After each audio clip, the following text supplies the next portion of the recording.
সে কথা আর কইও না।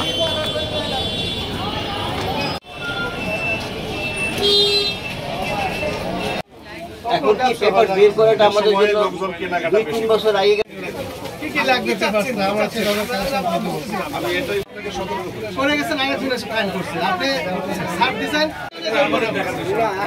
আপনি কথা বলবেন না উনি আমাদের জোর করে আপনি তো জোর করে আমাদের ফাইন করে গেছে স্যার শেষ ভাই ডাকতে শেষ ভাই ডাকতে টাকা দিয়ে আপনার কাছে টাকা কম করে সেটাই আমরা হাতে লেখা একটু ক্যামেরায় দেখি দেখেন।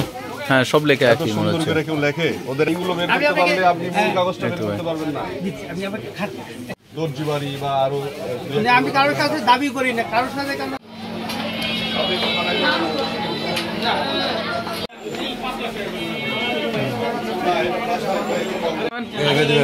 হ্যাঁ ভাই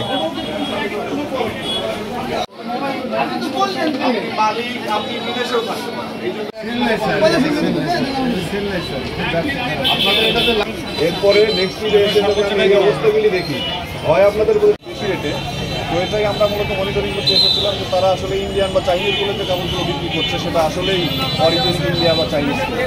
তো আমাদেরকে তারা যথাযথ এরকম কোনো ডকুমেন্টস বা প্রমাণ দেখাতে পারেনি যে এগুলো ইন্ডিয়ান বা চাইনিজ কাপড়। মূলত তারা যে রেজিস্টারটা দেখাচ্ছেন সেটা মূলত রেজিস্টার, ওটা আসলে ভাউচার না, ওনাদের হাতে লেখা রেজিস্টার, সেটাকে তারা ভাউচার দাবি করছে। মানে ওনারাই ওনাদের ক্রয় মূল্য বসাচ্ছেন, ওনারাই ওদের বিক্রয় মূল্য নির্ধারণ করছেন, কিন্তু প্রোডাক্টটা যে ইন্ডিয়ান এরকম কোনো প্রমাণও ওনারা আমাদের হাতে দিতে পারেনি। এই কারণে শিলামণিকে আমরা ভোক্তা অধিকার আইনে 37 ধারা এবং 44 ধারা অনুযায়ী 50,000 টাকা এবং আসমানজিৎ বাজারকেও আমরা 50,000 টাকা জরিমানা আরোপ করেছি। এখানে গোয়েন্দা তথ্যের ভিত্তিতে বাংলাদেশ সেনাবাহিনী, নিরাপদ খাদ্য, বাংলাদেশ নিরাপদ খাদ্য কর্তৃপক্ষ সহ অন্যান্য সরকারি প্রতিষ্ঠানও আমাদের সাথে আজকে অভিযানে উপস্থিত ছিলেন।